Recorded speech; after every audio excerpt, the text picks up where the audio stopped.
Hey, it's Aaron, Metal Theologian. So, yeah, I've been back and forth from Connecticut a fair bit. It looks like it's going to happen a few more times this year, so a little spotty as far as the videos, but I'm not like quitting or anything like that. I'm still enjoying it, you know? So, and speaking of enjoying it, I always say the reason I enjoy this shit is because the comment section, right? You all are like, oh, I don't know, I'm just going to get corny if I get on that path. Anyway, when I was talking about another Dick Smith band single a few weeks ago, someone left a comment saying, hey, my dad sang in this band. I like their first single better though, right? So first of all, it's awesome to get a comment like that, and thank you. But I also said what I was going to do, and went ahead and tracked down a copy of this bad boy, and that's what we're listening to right now. So I actually have a topic for today. But I don't just have a topic, I have a soda and a topic. This is like really going quite a few days.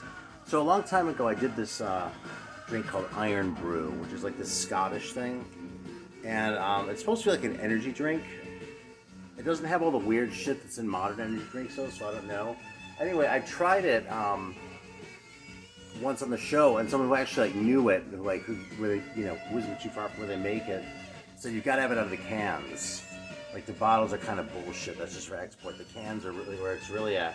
So I kind of cheated because I had a couple of these in Connecticut, but they had a fucking 6-pack of Iron Brew at the Stop and Shop in West Hartford. So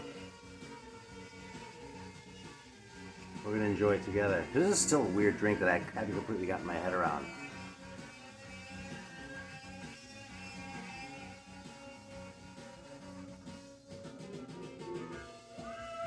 It's like there's this bite to it that sort of like goes in the back of your mouth and sort of spreads out a little bit. It's a little bit like the quinine hit you get from a tonic water or something like that, but it's not quite that, and it's comparable, but it's not the same thing.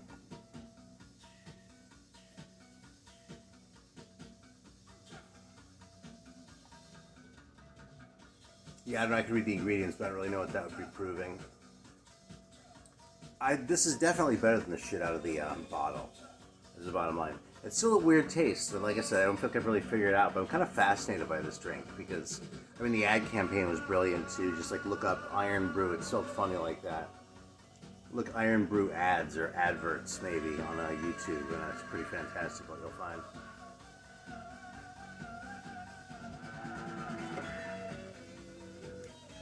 So, I think we're going to talk about American Splendor today. But real quick before I forget, sort of like a little public service announcement. This fucking Sun Ra that I haven't even taken out of the shrink, so I'll just do that real quick. Yeah, this is the one 60s Sun Ra record that I had not been able to track down. I mean, I'd never seen a reissue of it, and originals are like, it's one of the rarest ones from the 60s apparently.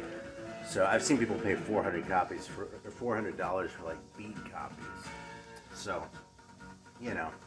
I love Sun Ra. I have 100 records by him, but I'm not gonna go digging in there, and I'm not gonna try and like, you know what I'm saying. Anyway, this record has finally been reissued. I don't think that's a great cover, but this is one of my favorite records from the era too. I don't listen to. I don't really stream music at all. I just listen to records.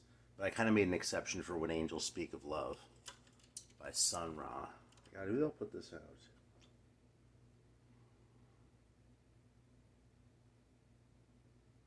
Oh fuck it, by the time I figure it out. Anyway, so fuck. Let's put this bad boy back. We'll talk about something else. So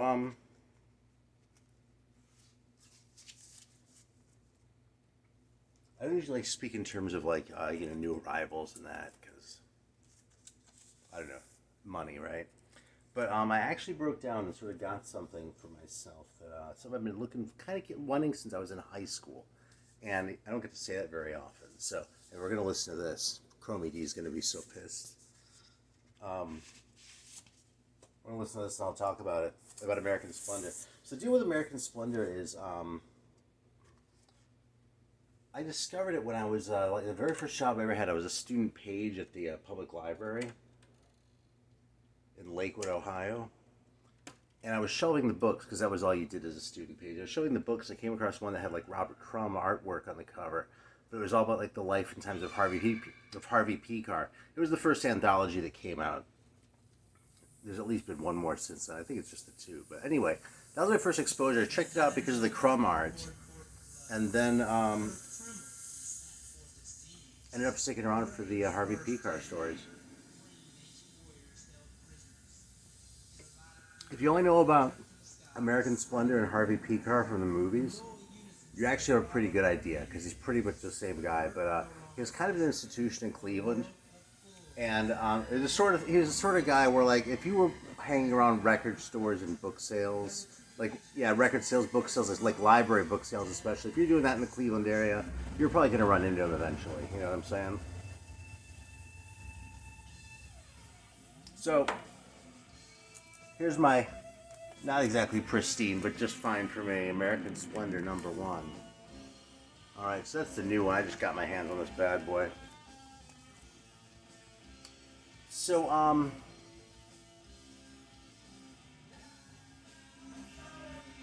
don't remember exactly how the chronology works. I talked with him on the phone once, and I met him like a couple times around town. I remember the first time I ever saw him was at a library book sale at that library that I worked at.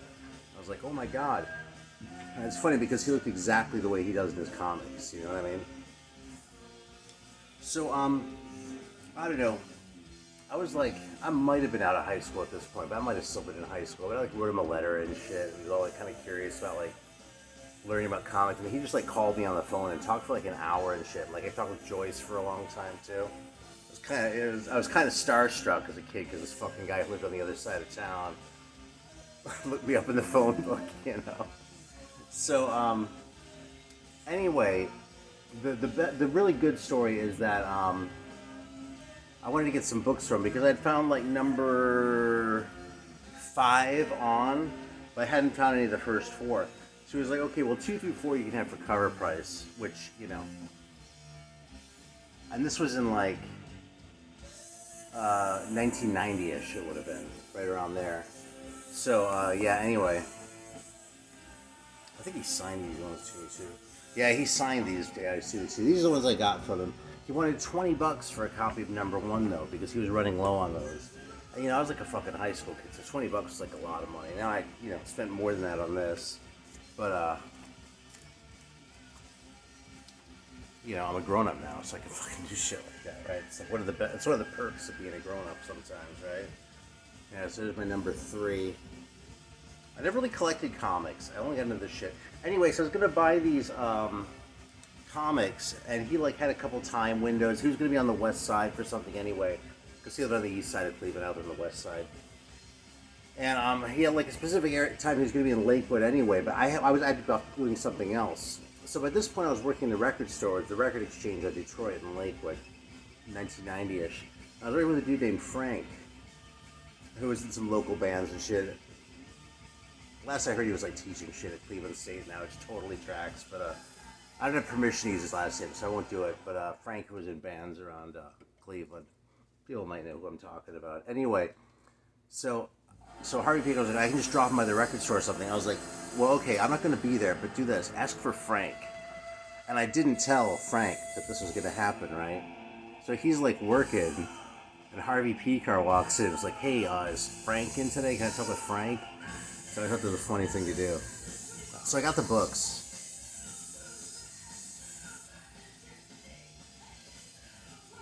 So you got to take the opportunity when a situation like that arises, right?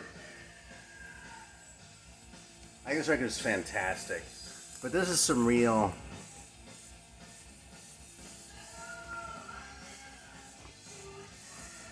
Oh, incidentally, one more thing before I get off the topic. I pulled out this music comics one. This is one of the bigger publishers. Like, you got to deal with Dark Horse and shit later on. And, yeah, this is like words to live by. It's funny. By the time I got this, I was already living this. But the one guy say, I can give you 4 LPs or your choice. I give you 4 LPs of your choice or $50 for that art ensemble album. He says, I'll take the LPs. Money's still in print. The records aren't. So if I've ever said that in a reply to a comment for you, you know where I stole that joke from.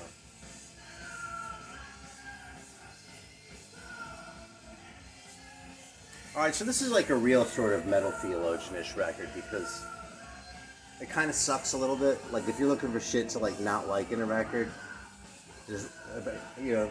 And actually, the only sin that I think is really kind of grave is that it's credited to Mark Lowry. Rusty Mark in the Metal Palace kind of brings it back a little bit. And he's a singer, which is awesome for a couple of reasons. First of all, because when it's named after a guitar player, it's probably going to be fucking terrible. It's just going to be a bunch of wankery and shit. So when you turn this over to see that Mark Lowry is a singer, it's like, okay, well, he probably has a pretty sizable ego, but don't we all? So, you know, you got a chance. But the other reason why is because he kind of sucks as a singer. He's like not that great technically and shit. It's like this is fucking Ronnie James Dio, just some fucking guy yelling. And I think it's absolutely brilliant. I mean, this fucking record, man.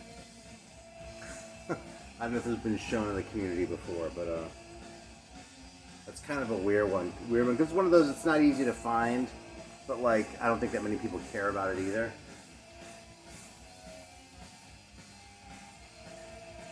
Yeah, so this will be getting some play.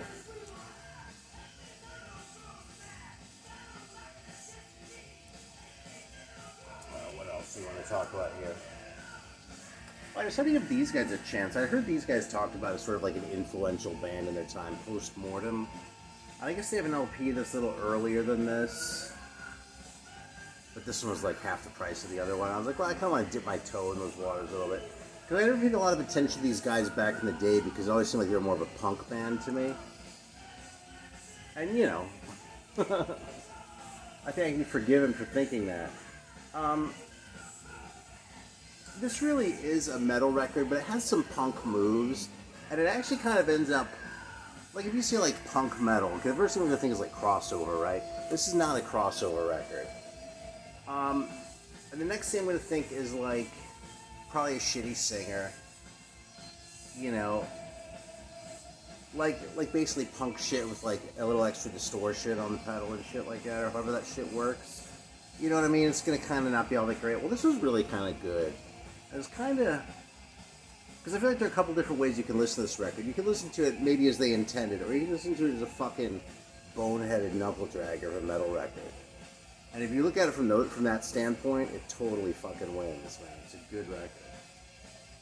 So, it's not the greatest thing ever, but you probably don't have a lot of records with a song called Fetus Man on them. It's actually Caveman and Fetus Man, and there are 4 songs on here. So, yeah, it's actually a new Renaissance thing. This record has so much going against it. I remember seeing this back in the day and not giving a fuck. But here I am.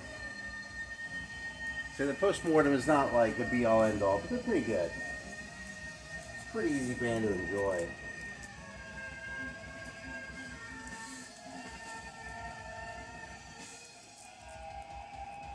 Oh shit, this one's for Merciful Metal, man.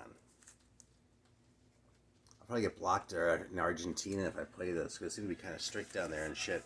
But I finally snagged me a copy of the third Rata Blanca album. And Rata Blanca's fucking fantastic, man. It's just a really good band. Not the heaviest band ever, not the most complicated stuff, but every song just like delivers, you know? You know how shitty this pressing is, by the way? One of the downsides of collecting private press stuff, you know, they were usually going for the lowest deal they could find. Anyway, yeah, Rata Blanca's really cool. I have their first 3 records now, and they're all fantastic. Just like really good shit. Easy to listen to, you know what I mean? Like some things, like this fucking Mark Lowry, like to really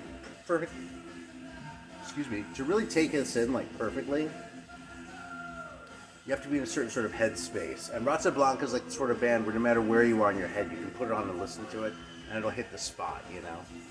I think there's been one time out of a lot of times I played these Rata Blanca records where I put one on and went, I don't feel like hearing that right now. And I kind of played it a lot that week, so.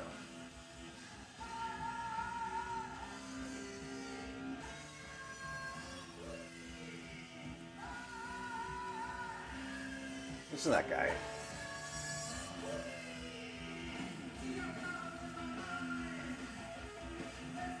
Heavy Metal Queen.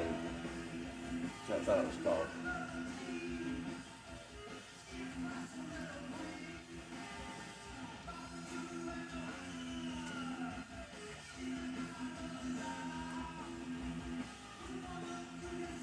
Not a very heavy record. Starfighters. The only reason I have this is because there's a comp, and I can picture the cover, but I can't remember the name of it. There's a specific comp that's mostly a new wave British heavy metal comp. Like it has a Raven song and some other shit, and it has a song by Starfighters on it too. And I would put on the record. It's one of those records where like you read the track listing and it kind of sounds like the second-rate bands and shit, and like it might be interesting, but you know, a couple kind of gems, but not a ton. But when you put it on, it's just like a really enjoyable record from start to finish. You know what I'm saying? If there's some compilations like that where they look at them, you look at them, they don't seem like they're going to be that great, but they end up, there's some that ends up being more than the total of its parts. You know what I'm saying? So anyway, I like the Starfighter song on that one enough that I went ahead and snagged this record. This shit's cheap. I mean, this was on Era stuff. So, yeah, I don't know, man. It's like, I feel like there's sort of a genetic relationship between this stuff and like the AC/DC wannabe bands, but it's not exactly the same thing. You know what I mean? These guys really do manage to sort of forge their own identity. It's a kind of a bland identity, but the songs kind of rock in that sort of boogie-ish sort of way that aren't really boogie, but sort of like have kind of a groove going, like sort of in that direction. And you can stand that. This is a fun record, you know? If it just bores the shit out of you, and you're like, oh, I'd rather listen to my AC/DC records, then you just fucking listen to AC/DC records and be happy. But some of us have listened to those records so many times that like, it's a little bit hard to put that shit aside. You know, one thing that, I don't remember how this came up, but recently we were talking about, I think it was because there's a topic on metallurgy, or maybe someone else did it. I was kind of out of it when I was in fucking Connecticut, so cut me a little slack on this shit. But there was a topic of records. Yeah, it was definitely metallurgy, heavy metallurgy. Shout out to Marty and all. Marty and Alan is what I should say instead of, you know. Anyway.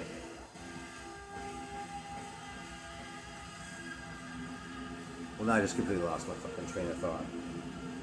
So I guess it happens to the best of us sometimes, right?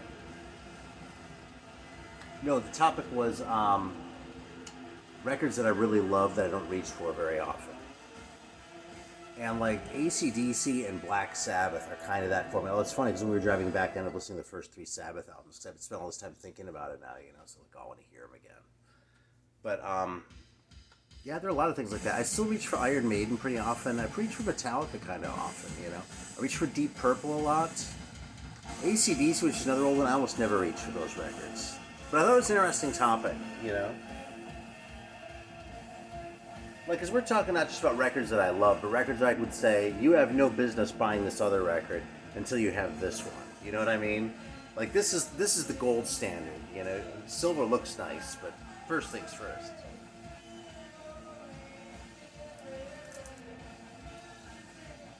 Let's see what else we have sitting here. Oh man, I pulled this bad boy out. It was like one of my post-drive records, man. Fucking Violence and Force by Exciter. This is such a good record, man. And I gotta admit, I completely snoozed on these guys back in the day. I always thought the name was dumb. Keep in mind, I was like 13 or something. When did this come out? 83, 84? Yeah, I was actually 11. Okay. But like when I became aware of these guys a couple years later, because when I was 11, I wasn't that good, you know.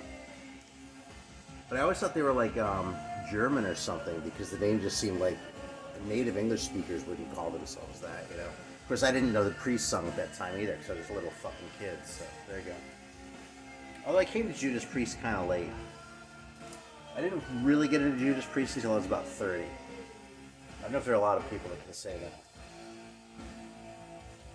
But probably more than you'd think. Especially with metal being all hip again now and shit.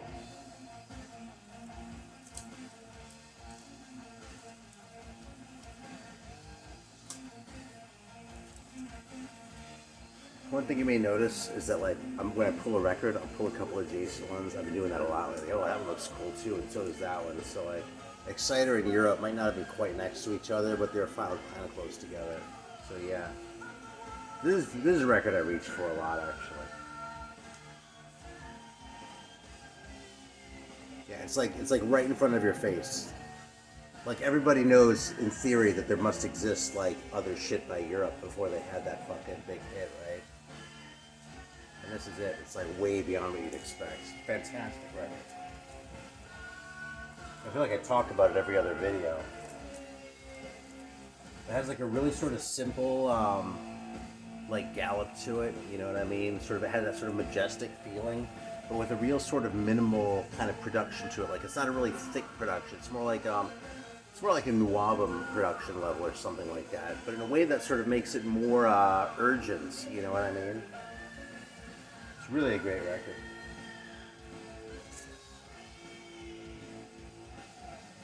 Yeah, I pulled this one out a few days ago too. I don't know what the hell to say about it though, if I'm honest with you. It's a cool record. I really like it. But I don't know that I have any great insights. The people around here who know way more about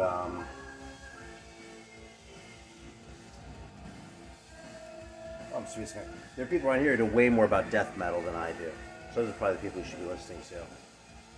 So this is sort of my project record right here. I'm trying to get my head around this bad boy. Yeah, Dan from the Colosseum, he swears by this thing. And I've heard him like champion this record so many times. And yeah, so I'm gonna put this on every day or two and just sort of see how it feels. I'm actually really enjoying it. Now, it isn't necessarily all sticking in my head, but it's a fun record to listen to, you know. And Jesus Christ, that cover. You can always feel good about pulling that bad boy out. It's like 88 or 89, I want to say. I don't know, it's Australian. Actually, this is funny too. For some reason, they felt that this record should have a gatefold. Like, how many of your metal records have gatefolds? If they're originals, not many. Look at that shit. I don't know how the hell they got the budget for that. I hope they made it back though, because it's a great record.